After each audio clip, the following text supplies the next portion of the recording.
Saint Thomas ദേവാലയം, വലിയ വേളി. സമുദ്രതീരത്ത് സ്ഥിതി ചെയ്യുന്ന അതിമനോഹരമായ കൂറ്റൻ ക്രിസ്ത്യൻ തീർത്ഥാടന കേന്ദ്രം. അപ്പോൾ വീഡിയോ ഇഷ്ടമായാൽ ലൈക്ക് ചെയ്യുവാനും കമന്റ് ചെയ്യുവാനും മറന്നേക്കരുതേ. നിങ്ങൾ ഈ ചാനൽ ആദ്യമായി കാണുന്നവരാണെങ്കിൽ ചാനൽ ഒന്ന് സബ്സ്ക്രൈബ് ചെയ്ത് സപ്പോർട്ട് ചെയ്തേക്കണേ. ആ ബെല്ലൈക്കൺ കൂടി പ്രസ് ചെയ്താൽ ഞാനിടുന്ന പുതിയ വീഡിയോകൾ നിങ്ങൾക്ക് നോട്ടിഫിക്കേഷനായി ലഭിക്കും.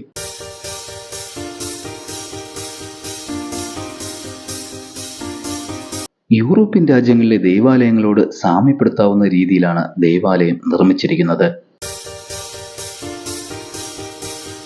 വളരെ മനോഹരമായി നിർമ്മിച്ചിരിക്കുന്ന ദേവാലയത്തിന്റെ മുൻഭാഗത്ത് വലിയ ഒരു കൊടിമരവും കൽക്കുരിശും കാണുവാൻ സാധിക്കും. തിരുവനന്തപുരം നഗരത്തിലെ വളരെ പ്രധാനപ്പെട്ട ദേവാലയങ്ങളിൽ ഒന്നാണ് വലിയ വേളിയിൽ സ്ഥിതി ചെയ്യുന്ന ഈ കൂറ്റൻ ദേവാലയം.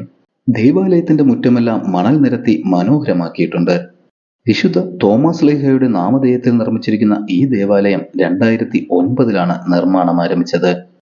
വലിപ്പം കൊണ്ടും നിർമ്മാണ മികവ് കൊണ്ടും രാജ്യത്തെ പ്രധാന ദേവാലയങ്ങളിൽ ഒന്നാണ് വലിയ വേളിയിൽ സ്ഥിതി ചെയ്യുന്ന സെന്റ് തോമസ് ദേവാലയം. ദേവാലയ നിർമ്മാണം തുടങ്ങുമ്പോൾ വളരെ സാമ്പത്തിക ബുദ്ധിമുട്ടുകൾ ആയിരുന്നെങ്കിലും ദേവാലയത്തിലെ മത്സ്യത്തൊഴിലാളികളുടെയും വിദേശ രാജ്യങ്ങളിൽ പണിയെടുക്കുന്ന സഭാവിശ്വാസികളുടെയും ആത്മാർത്ഥമായ സഹകരണത്തിനാലാണ് ദേവാലയ പണികൾ പൂർത്തിയാക്കുവാനും 2014 ദേവാലയം വെഞ്ചരിക്കുവാനും സാധിച്ചത്. അന്ന് ദേവാലയ നിർമ്മാണം പൂർത്തീകരണത്തിന് നേതൃത്വം നൽകിയത് ഇടവക വികാരിയായിരുന്ന റവറന്റ് ഫാദർ ആന്റണി ഹെൽ ആയിരുന്നു. ദേവാലയത്തിന് മുന്നിലായി തന്നെ വിശുദ്ധ അന്തോണിയുടെ തിരുസ്വരൂപവും അതിനു താഴെയായി വിശ്വാസികൾക്ക് പ്രാർത്ഥിക്കുന്നതിനായി ഒരു ചാപ്പലും നിർമ്മിച്ചിരിക്കുന്നത് കാണുവാൻ സാധിക്കും.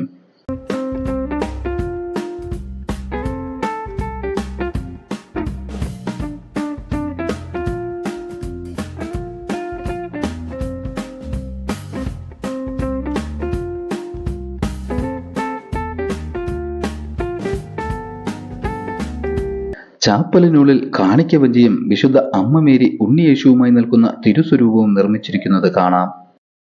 ദേവാലയത്തിന് ഒരു ഭാഗത്തായി കൈകൾ കെട്ടി തലയിൽ മുൾക്കിരീടമണിഞ്ഞ് ശരീരം മുഴുവൻ മുറിവുകളാൽ നിൽക്കുന്ന ക്രിസ്തുവിന്റെ തിരുസ്വരൂപവും സ്ഥാപിച്ചിട്ടുണ്ട്. ഈ തിരുസ്വരൂപം കാണുമ്പോൾ ക്രിസ്തുവിന്റെ ക്രൂശീകരണ സമയത്ത് ക്രിസ്തു അനുഭവിച്ച പീഡാനുഭവങ്ങൾ നമുക്ക് ഓർമ്മിക്കുവാൻ സാധിക്കും.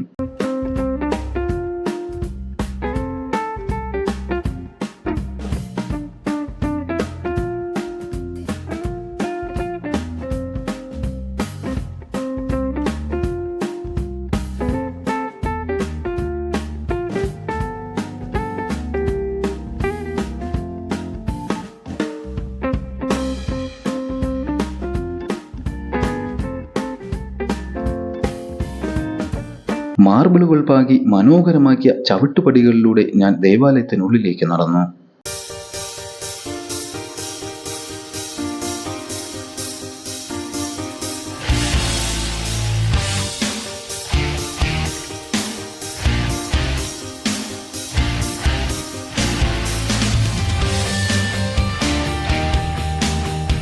ദേവാലയ കവാടത്തിൽ കൊന്തമുത്തുകളാൽ കർട്ടൻ തീർത്തിട്ടുണ്ട്.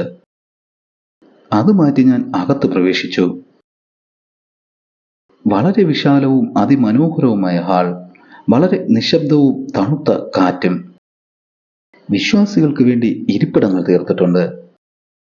ഞാൻ അല്പനേരം ആ ഇരിപ്പിടങ്ങളിലിരുന്ന് മൗനമായി പ്രാർത്ഥിച്ചു. അത് കഴിഞ്ഞ് വീണ്ടും ഞാൻ എൻ്റെ ചിത്രീകരണം ആരംഭിച്ചു. ഞാൻ അൾത്താരയ്ക്ക് മുന്നിലേക്ക് നടന്നു. വളരെ മനോഹരമായാണ് അൾത്താര നിർമ്മിച്ചിരിക്കുന്നത്. നിരവധി കൊത്തുപണികൾ കൊണ്ട് അൾത്താര അലങ്കരിച്ചിട്ടുണ്ട്. അൾത്താരയ്ക്കുള്ളിൽ ക്രൂശിതനായ ക്രിസ്തുവിന്റെ തിരുസ്വരൂപം സ്ഥാപിച്ചിട്ടുണ്ട്. ക്രിസ്തുവിന്റെ അന്ത്യ അത്താഴത്തെ ഓർമ്മിപ്പിക്കുന്ന ചിത്രം കൊത്തിവെച്ചിരിക്കുന്നതും അൾത്താരയിൽ കാണുവാൻ സാധിക്കും. നിരവധി ചിത്രങ്ങൾ ദേവാലയത്തിന്റെ ഭിത്തികളിൽ ഒരുക്കിയിട്ടുണ്ട്. വിശുദ്ധ ബൈബിളിലെ ഉൽപ്പത്തി മുതൽ വെളിപാട് വരെയുള്ള വേദഭാഗങ്ങളെ ആസ്പദമാക്കിയാണ് ചിത്രങ്ങൾ തയ്യാറാക്കിയിരിക്കുന്നത്. 3 നിരകളായി തയ്യാറാക്കിയിരിക്കുന്ന ചിത്രങ്ങൾ ദേവാലയത്തിന്റെ മോടി വർദ്ധിപ്പിക്കുന്നു.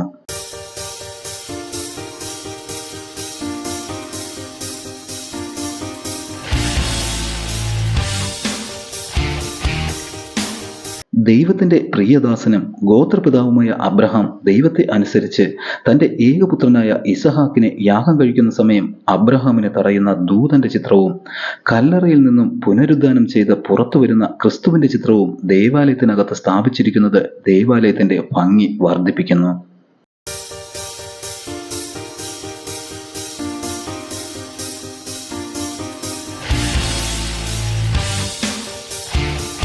വെണ്ണക്കല്ലുകൾ കൊണ്ട് ദേവാലയത്തിന്റെ തറ മനോഹരമാക്കിയിട്ടുണ്ട്.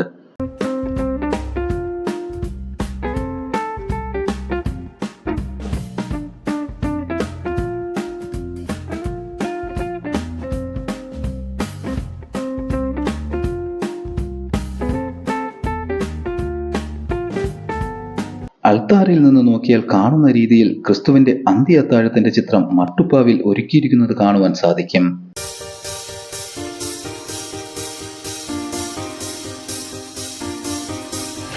ദേവാലയത്തിന്റെ പ്രവേശന കവാടത്തിന് ഇരുവശങ്ങളിലുമായി വിശ്വാസികൾക്ക് കുമ്പസരിക്കുന്നതിനുള്ള കുമ്പസാരക്കൂടും ഒരുക്കിയിരിക്കുന്നു.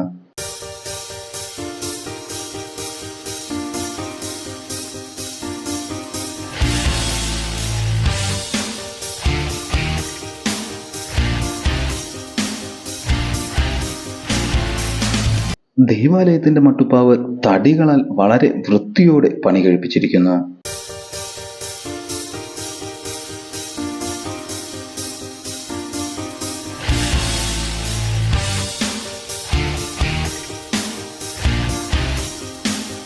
ആ നിശബ്ദതയിൽ ദേവാലയത്തിനുള്ളിലെ മനോഹര ദൃശ്യങ്ങൾ പകർത്തിയതിനു ശേഷം ഞാൻ പുറത്തേക്കിറങ്ങി.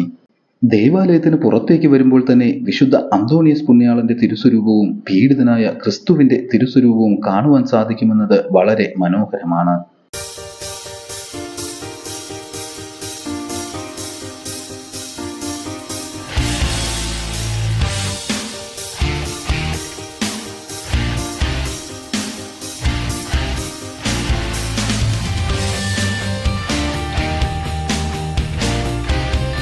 ക്രിസ്തുവിന്റെ തിരുസ്വരൂപം സ്ഥാപിച്ചിരിക്കുന്ന കെട്ടിടത്തിലാണ് ദേവാലയത്തിന്റെ ബുക്ക് സ്റ്റാൾ പ്രവർത്തിക്കുന്നത്. വളരെ പഴക്കം ചെന്ന തീർത്ഥാടന കേന്ദ്രങ്ങളിൽ ഒന്നാണ് ഈ ദേവാലയമെന്ന് പറയപ്പെടുന്നു.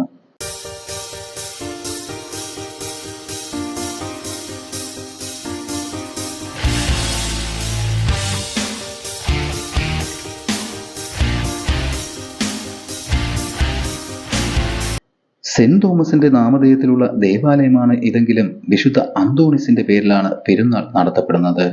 ഈ വർഷം ഫെബ്രുവരി 2 മുതൽ 11 വരെയാണ് പെരുന്നാൾ നടത്തപ്പെടുന്നത്. പെരുന്നാൾ ദിവസങ്ങളിൽ ദേവാലയവും പരിസരവും വിശ്വാസികൾ കൊണ്ട് നിറയും. നാടിന്റെ നാനാഭാഗങ്ങളിൽ നിന്നും ഈ ദിവസങ്ങളിൽ വിശ്വാസികൾ എത്താറുണ്ട്.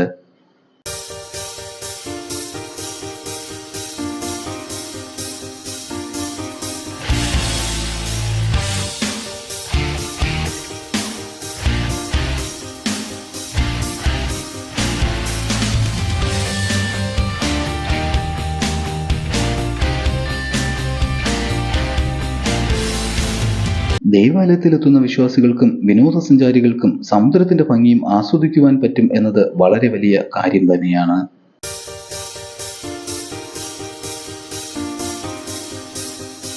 സമുദ്രതീരത്ത് നിന്ന് നോക്കിയാൽ ദേവാലയത്തിന്റെ സൗന്ദര്യം ഒരു പ്രത്യേകതയായി തോന്നും.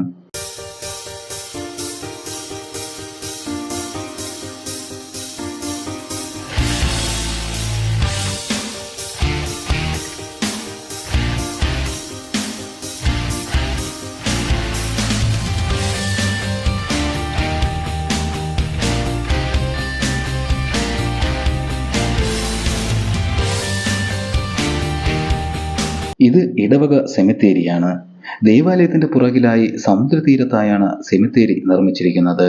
ക്രൂശിൽ നിന്നും ഇറക്കിയ ക്രിസ്തുവിന്റെ ശരീരം അമ്മ മറിയം തന്റെ മടിയിൽ കിടത്തിയിരിക്കുന്നതും ഉയർത്തെഴുന്നേറ്റ് ദൂതന്മാരോടൊപ്പം സ്വർഗാരോഹണം ചെയ്യുന്ന ക്രിസ്തുവിനെയും ഓർമ്മപ്പെടുത്തുന്ന രീതിയിലാണ് സെമിത്തേരിയിൽ ചിത്രങ്ങൾ സ്ഥാപിച്ചിരിക്കുന്നത്. നിരവധി ആത്മാക്കൾ ഈ സെമിത്തേരിയിൽ അന്ത്യവിശ്രമം കൊള്ളുന്നു.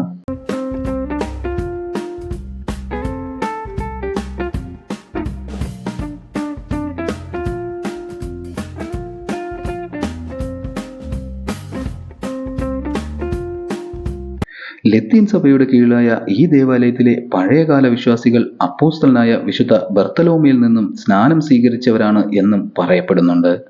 വളരെ മനോഹരമായ ഡിസൈനുകൾ നിർമ്മിച്ചിരിക്കുന്ന ഈ ദേവാലയം വെട്ടുകാട് ദേവാലയത്തിൽ നിന്നും 3.5 കിലോമീറ്റർ ദൂരത്തിലാണ് സ്ഥിതി ചെയ്യുന്നത്. വെട്ടുകാട് ദേവാലയത്തിൽ വരുന്ന തീർത്ഥാടകരും ഈ ദേവാലയത്തിൽ വന്ന് പ്രാർത്ഥിച്ചിട്ടേ മടങ്ങാറുള്ളൂ.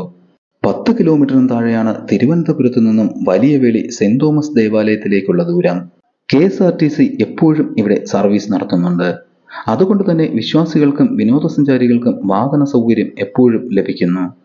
1.5 കിലോമീറ്റർ ദൂരെ കൊച്ചുവേളി റെയിൽവേ സ്റ്റേഷൻ, 6 കിലോമീറ്റർ ദൂരെ എയർപോർട്ട് എന്നിവ സ്ഥിതി ചെയ്യുന്നു. ദേവാലയത്തിന്റെ മനോഹര ദൃശ്യങ്ങൾ പകർത്തിയതിനു ശേഷം ഞാൻ അവിടെ നിന്നും യാത്രയായി.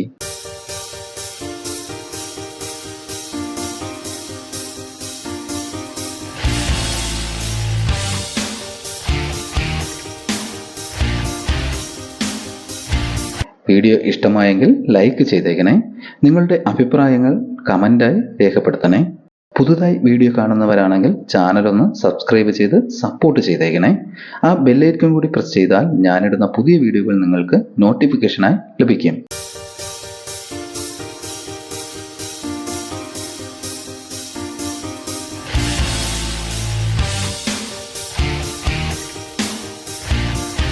അപ്പോൾ വീണ്ടും നമുക്ക് നല്ലൊരു വീഡിയോയുമായി കാണാം. ഓക്കെ.